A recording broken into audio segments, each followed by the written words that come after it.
It's Toronto's podcast on the Canada's Podcast Network. Today we're with James Wu, CEO and founder of Innerspace Technology. James is an experienced startup veteran with a keen understanding of what it takes to develop a team, product, and company from zero to whatever. James, welcome to Canada's podcast, and I'm really looking forward to this session. So, James, as I said, welcome to Canada's podcast. Why don't we kick off by you telling us just a little bit about who James Wu is and where Innerspace is, and then we'll move on to other things. Okay. Sure. Well, thanks for inviting me to be here today. So I'm James Wu. I'm the CEO and one of the founders at Innerspace. We're a Toronto-based indoor location company, which means for people who don't, the easiest way to understand indoor location is trying to bring to the indoors what GPS has brought to the outdoors, all the experiences and all of the information and all of the business possibilities that GPS has enabled outdoors. We're trying to build for the indoors. So that's the company. I wouldn't say a serial entrepreneur, but I am a serial problem solver, serial do-it-myselfer.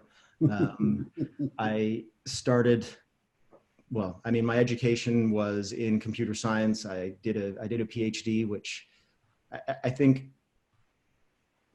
doing a PhD is the kind of thing you only do if you are really motivated to solve problems that other people haven't solved before, because there isn't really great value in doing it otherwise. It's not like you roll out into a six-figure job. So it comes from that same kind of personal motivation that drives someone to be an entrepreneur. So, solving problems that nobody else has solved, and the belief that you can be the person that can solve it.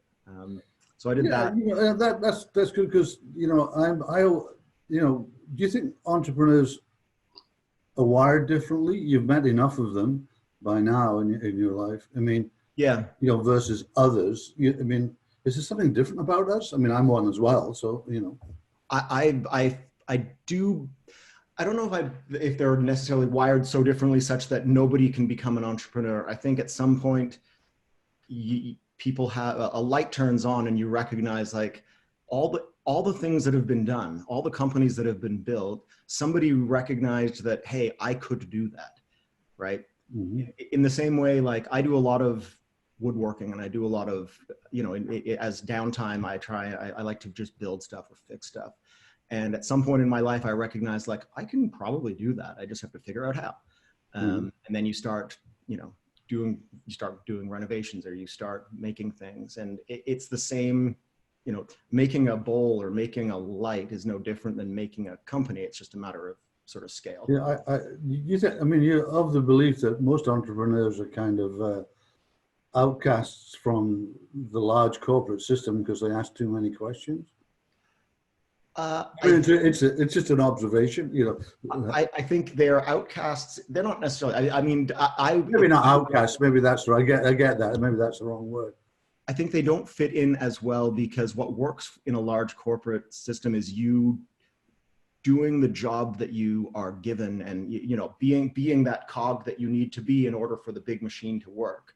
Mm-hmm. And I'm not sure that being confined that way is something that suits entrepreneurs well. Having said that, I looked at your background. You spent a fair amount of time as like you could argue, would say, a cog in a big machine. Certainly sounds like interesting work.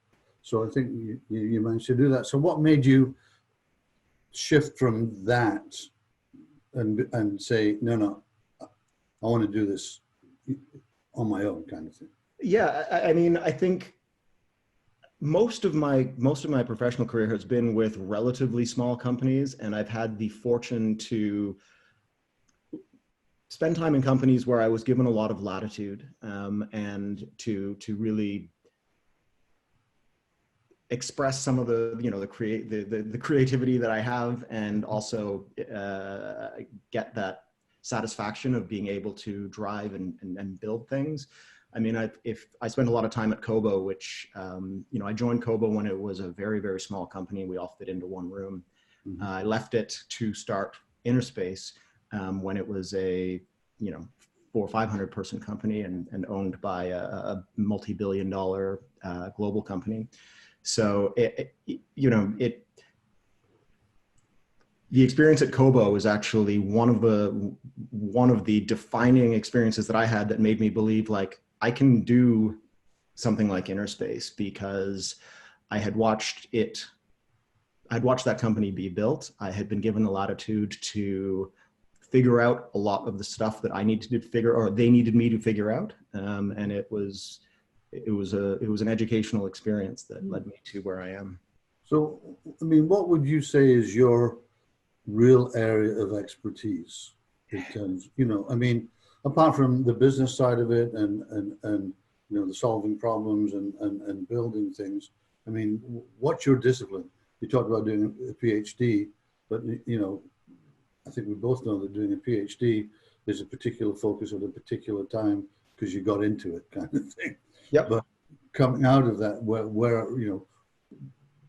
what's taken you to where you are today? Yeah, I mean, I think I'm good at a lot of things. I'm not. The one thing I would say I'm exceptionally good at is being able to focus my attention and become good enough at almost anything. And that, as an entrepreneur, somebody who is building a business, you need to be able to do that, right? So, I mean, my career has been around product strategy and figuring out what kind of experiences and what kind of products can you build, and how do you have to build those products in order for them to be engaging and sell well. Right. And so that's obviously something that is part of just my character. I have a knack for it. But I think more importantly, when to go from that and doing that for somebody to, I'm going to start a business, you need to be able to do so many things well enough to get the business off the ground to the point where you can hand those functions off to somebody who's actually an expert in them. Okay. And whether it's, figuring out what our product's going to look like, or figuring out how you do a financial forecast. They're both problems that need to get solved, and they're only on you to solve them. So having that ability to just quickly become good enough at something so that you can do it and move on to the next thing. So, let's move on to the now situation. I mean, here we are, we're in Toronto's podcast, part of the Canada's Podcast Network. So what are the benefits of doing business in Toronto? Well, I mean, I'm Canadian. So one of the benefits of doing business in Toronto is I like Canada, and I like saying that I'm Canadian. Me too. Yeah. There is so much attention in the US. There's so much activity in the US. I've spent a lot of time in Silicon Valley, and there's a lot of great stuff happening down there. I'm not trying to dismiss it in any way. It doesn't suit my personality, and it doesn't suit my Canadian pride. But I think there are a lot of more tangible and probably more practical benefits of being in Toronto. One, there's a great source of really smart, really driven employees and people to sort of recruit and bring into your business to help you do really hard and amazing things, particularly in the tech space. Being right between Waterloo and McGill and University of Toronto, we have a pool of amazing engineers that you can draw on. But also Canada has some really amazing programs that help financially, right? Whether it's IRAP or SHRED or any of those other programs that can help your limited dollars go further. That's a massive advantage of building a company in Toronto, or in Canada in general. But Toronto, as far as access to customers, I mean, the thing that people always tell you is you should build your business where your customers are. Increasingly, customers are everywhere, and the internet enables that. But Toronto is kind of the financial center of Canada for the most part, so it makes sense. Okay. If someone's listening in Silicon Valley or Boston or Virginia, all of which are great places. I mean, I visit them often and I love them, you know. What would make you recommend Toronto to other entrepreneurs that might be growing, you know, struggling with finding the talent? I mean, we said that's definitely one piece of it, but why would they move here versus, you know, versus Boston or versus? Well, let's say Silicon Valley, right? Yeah. Okay. I mean, Silicon Valley. It's just because the contrast is so much more stark between Toronto and Silicon Valley. Yeah. Toronto has some of the most talented engineers that are being produced today. So and many of those engineers are being drawn to Silicon Valley because of the tremendous salaries that they can command down there, and because of, I would think, just the general aura and the general that feeling of, hey, Yeah, I've made it. I got you. But I mean, an engineer's salary, that same engineer's salary from a business perspective is half here what it is there, which means I can hire twice as many engineers for the same money as I could down there. And that's, you know, especially in early days, that's tremendously important because you don't have a lot of dollars to spend on building your product and building out the roadmap. I think the traffic's about as bad in each place, but that's about it. Well, the weather's a lot better down there too, but the traffic is definitely bad in both cases. But but I think it's for in terms of capital efficiency, Toronto is a much better bet. So still with the city in mind, you know, some of our best ideas come when we least expect them. You know, how do you disconnect, recharge, get inspired within, you know, the GTA? I mean, you're up in Newmarket, so you're really in the GTA like me. Yeah. I mean, I think inspiration comes where you least expect it, and it comes from the sources that you'd never ever think might be inspiring to you. So whether I'm in Newmarket or, you know, our office is downtown, or if I'm traveling, or if I'm talking to my kids or my nephews, you never know where. Not only do you never know where it's going to come from, but you never really know why that particular experience you had sparked the idea that you had, right? So I think it is really about making sure you lift your head up long enough out of your laptop or out of your research or whatever it is you're really, really focused on, to have those experiences that can, you know, spark the other neurons in your brain that aren't necessarily activated while you're doing your day-to-day. So thinking about the Innerspace side of things, what are you most excited about in your business these days? I guess I'm most excited about you know, we're on the cusp of growth, of real growth, right? The indoor location has been a market that's been around for a while, and it's kind of sputtered. You know, if you look back 5-7 years, the first go around kind of sputtered, because nobody could really figure out, one, technology that could really solve the problems, but two, what are you really going to, like, what are the problems that can be solved that drive value for people indoors? And there was a lot of talk about, well, you know, retail, and you'll walk into your store and people will know where you are and they'll push you coupons and things like that. And that's never been a particularly compelling use case to me. It clearly was never a particularly compelling use case to most people because that never took off. So where we have spent our time, both on the technology side, is trying to solve that problem in a way that hasn't been solved before, but on a business development side and on a customer side, really learning about interesting things that can be done with this technology, that can be valuable at scale. And we've found that in, you know, for example, public safety and first responders, right? Was not something that I had even considered as a target for us, but we've been working with folks in the US and particularly in the US government, who have made us realize, like, some of these guys, like first responders put their lives on the line to try and deliver public safety in tremendously challenging situations. And they are hampered with some of the most basic tools on earth, like for the most part, communicating and understanding. If you're a fireman and or a team of firemen trying to respond to a situation,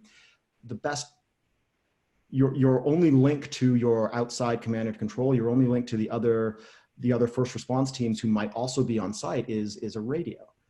And hearing that and seeing like, well, hold on, what we have can provide this real-time visibility into what's going on in the space. It can provide real-time tracking on these first responders to help the teams coordinate and respond better. Mm-hmm. Like that's massive. And it's also a really interesting and, valuable, not just on a monetary scale, but valuable on a sort of a human scale. That I had certainly never thought of. And it has made me realize the opportunities that exist that I haven't even considered yet. I love that. I love that lateral thinking you're doing, buddy. That's pretty awesome. It's cool. That's very cool. That's very cool. Yeah. Okay. What are the top 3 things on your vision list, bucket list, whatever the heck you want to call it right now? For personally or for Innerspace? Can you separate the two? I mean, they overlap like heck, Yeah, it is hard to separate the two. I try to separate them increasingly because otherwise yeah, I know what you're saying. You kind of lose yourself a little bit. Certainly for Innerspace, I am bound and determined to see this growth actually happen, right? Okay. Yeah. Where I feel like we are, to use the analogy of starting your car on a cold morning, like it's just catching and it's about to go. So that's definitely one of them. I think on a personal side, I'm keen to start actually being a little bit more intentional about the separation of business and of business and personal, because it can be particularly if you are the personality type to become an entrepreneur, it can become all encompassing, and it can be something that doesn't just consume you, but can start to consume like your family and your kids. And so you need to be intentional sometimes with protecting at least a piece of it. You can't be 9 to 5, you can't turn it off. Mm-hmm. But you can recognize that piece is as important a piece of your life as all of the business pieces as well. And I think you can turn it off, but it's really hard. You can turn it off for a period just to kind of, okay, you may not turn it off, but you can block it off if you see. Yeah, it's very hard. What I found, so over the Christmas break, I took the opportunity to take one of those, quick sort of trips to Cuba just to get away. Yeah. Okay. And what was interesting was that Cuba doesn't really have great internet coverage. I know that. I've got a partner there right now. So it was very, first of all, stressful to do it and not be able to necessarily get your email and check your Slack and do those things. But it was also to be forced to just stop was probably good. Okay. Just good. What's the greatest challenges you've faced in your business to date that you've learned the most from? I think that might be the best thing to put it. I mean, not all businesses are like mine. We are venture funded, and which means we've had to invest very early on in scaling a technology team in order to solve a deep engineering problem that hasn't been solved before. And so it's one thing to try and convince a customer that you have a product that can solve their problem, even though in a lot of cases in the early days of the market, the customer doesn't even realize that they have that problem, and they don't even realize that there's a technology out there that can solve it. So, that's part of the challenge. But the other part is trying to convince, investors and backers that this is a vision worth backing, and that, we're the team that can solve this problem that other people have been trying to solve and been unable to do. So it's, any business has to convince a customer that their solution is worth paying money for. A venture-backed business has to kind of double that and say, I have to convince investors that our team. You got two sales fields basically. Exactly, and so trying to do both at the same time is certainly challenging. But when you make it happen, it's also very, very rewarding. If you could go back in time, what advice would you give your 20-year-old self? What advice would I give my 20-year-old self? But it doesn't have to be bang on 20. It might be 19. It might be 23. We all evolve differently, Yeah. I think one of the, put it this way, and I think this is advice I give my 19-year-old daughter. So it's probably only fair that I would give it to myself as well. Right? You turn 18 or you turn 20 and you are told that you're an adult and that you should have figured it all out, and you're no longer a child, and away you go. And I think I realize in hindsight that at 18, 20, you are still, you're not a child, but you're definitely not an adult. There's so much more still that you can learn and should learn, and you shouldn't, one, beat yourself up for not knowing them, but two, you shouldn't sort of suddenly turn into start living the life of a 60-year-old of a much, much older person just because that term adult is now placed on you. I at some point in my career, I walked away from a role that I had that was just not aligning with who I wanted to be. And I took 4 months off, and those 4 months, I looked back, I realized those were the first 4 months that I had taken off since my summer after graduating high school. So it was probably been, at that point, it had probably been 15 years. Right. Just boom. Constant. Right. And it's not that I regret it. It's just that you realize, like, well, you can't get that part of your life back. Yeah. And so as much as being an entrepreneur is about hustling and going and being really driven and motivated, you got one life. You got to look around and enjoy it, because absolutely you can't hit rewind. This is one of my favorite questions, actually. What's the best piece of advice that you've ever received? I receive a lot of really good advice. I think, from a professional perspective, and the best piece of advice that I ever received, and it was less about, I would say it was less advice. It was less given in the spirit of advice and more given in the spirit of admonishment. But it has Sometimes turned into, that happens. Yeah. yeah, it's turned into something that has been very valuable to me. And it was really about the difference between identifying problems is valuable in to a degree, but solving those problems and coming up with, just being the guy that says that won't work, and here's why. Right. Is really of very limited value. Being the person that goes, well, I've run into a problem, but here's 3 ways that I see around it. That is far more valuable, because the problem is what the problem is, that you're not going to get any further with that. So what else can you do? And I think that attitude is one of the differences between, somebody who will forever maybe be that cog in a business versus somebody who is going to be successful in being an entrepreneur, because starting a business and being an entrepreneur is very much like, I forget who described it, who said this to me, but it's like having 1,000 closed doors in front of you, and you have to be, success is on the other side of all 1,000 of those doors.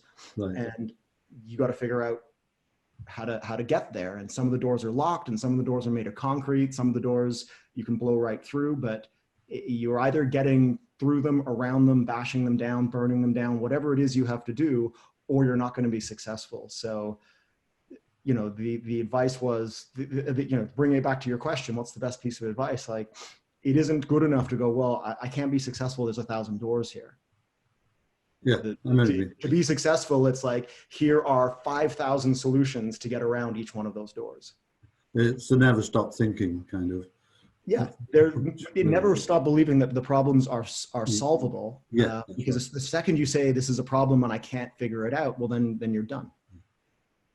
So just some I term rapid fire questions. Just not as contemplative as the ones we've been doing. If you weren't doing what you're doing now, what would you be doing instead? I'm always very tempted. So, you know, on days of less, you know, when things are a little bit harder, I'm always tempted to stop all of this and become a woodworker.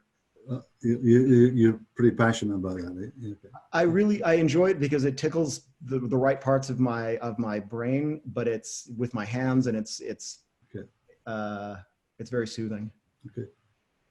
What book are you currently reading, listening to? That doesn't really matter. And what book or books would you recommend to the audience here? I would have to, I mean, I am more of an audiobook type person. Let me look, I mean, let me just see what the last audiobook that I had going was. I'm in the middle of a podcast series at the moment. So the reason I'm more of an audiobook person is simply because of the amount of time that it takes.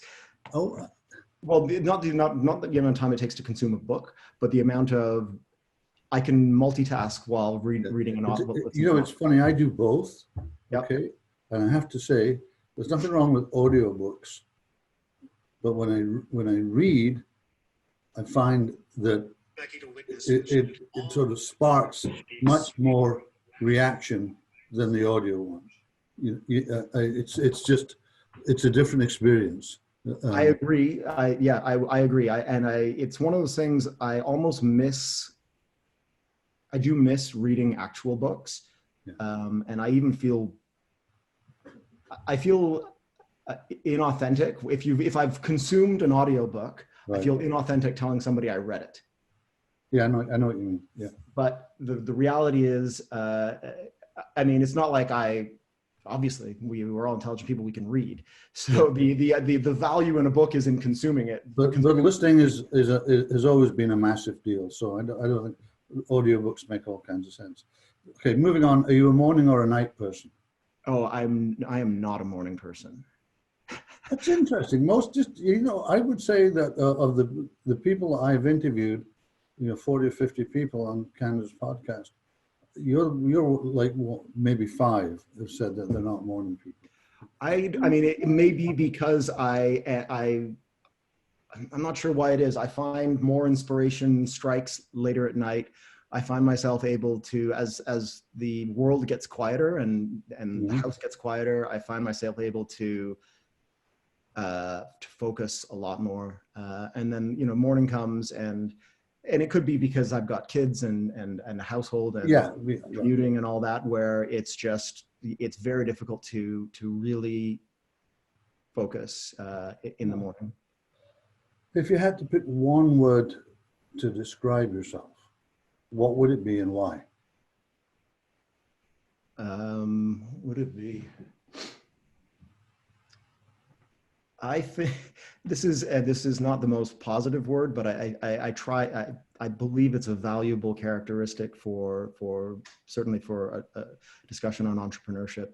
I'm very stubborn. And I am not stubborn I'm not belligerent, or at least I hope I'm not. but I am stubborn in the beliefs that I hold up until I can be convinced otherwise. And it's not that I'm not open to be convinced. I think people, successful people and smart people, change their minds a lot, but only as and when they see sufficient evidence that their current thinking was either underinformed or just outright wrong. My word is persistent, which it's not quite the same as stubborn, but they're definitely adjacent, right? What's keeping you up at night? Well, I think for most VC funded founders, what keeps me up at night is fundraising and runway and figuring out how do you keep the lights on while you chase after this vision that you've got, recognizing that you can't pay your team with stubbornness, and you can't capture that vision without your team. Are there any non-negotiables that have to happen in your daily routine that, like, this, if I don't do this, I'm kind of screwed up? I mean, this is a weird one. I don't like, some people, I mean, I feel like if I don't get up and have a really hot shower as the first thing I do, I feel like I'm even if I get dressed, brush my teeth, and do all that kind of stuff, I still feel like I'm lounging around in my pajamas. I have to, I've got to do that, otherwise the day may as well not count. So here's our final question, which we ask everybody. So unless you listen to a podcast at the end of it, you didn't hear it. But there's a small tropical island in the middle of the ocean with only one phone booth and no internet. Okay. Remember what a phone booth is. Okay. You do know that. We drop you off there with no technology. At any time, you can use the phone on the island to call the boat to come pick you up. How long would you last before making the phone call, and what would you do? Wow. Well, I mean, let's assume for a second I'm not worried about like my business and or my children. Right. If we assume that, I could last a while. I enjoy time on my own a lot. I'm not somebody who needs a lot of social kind of interaction and a lot of people around me all the time. I mean, I'm not saying I'm a loner, but I don't need it. Some of my favorite times are to come home to an empty house. Yeah, I know what you mean, exactly. So I could, depending on the level of, if there was trees and stuff that I could, start trying to figure out how to be creative with those things, I could be there a while. So James, that's it for the interview. Thanks. There's some really good perceptions in there, and I always like to kind of finish this. Where can our listeners find you online? Because these things spark things and people want to interact. I mean, how can they get you online? Yeah, I mean, I'm not much as the same way. I don't need to surround myself with people all the time. I'm not hugely active on social media, but I can be reached on Twitter at WUJ3888 if people want to ask me a question. And certainly, if you want to go to innerspace.io, and you can reach me there as well. Okay. Well, once again, thanks, James, and thanks everyone that's listening or viewing. So till next time, it's Phil Bliss and Canada's Podcast. Thanks for having me.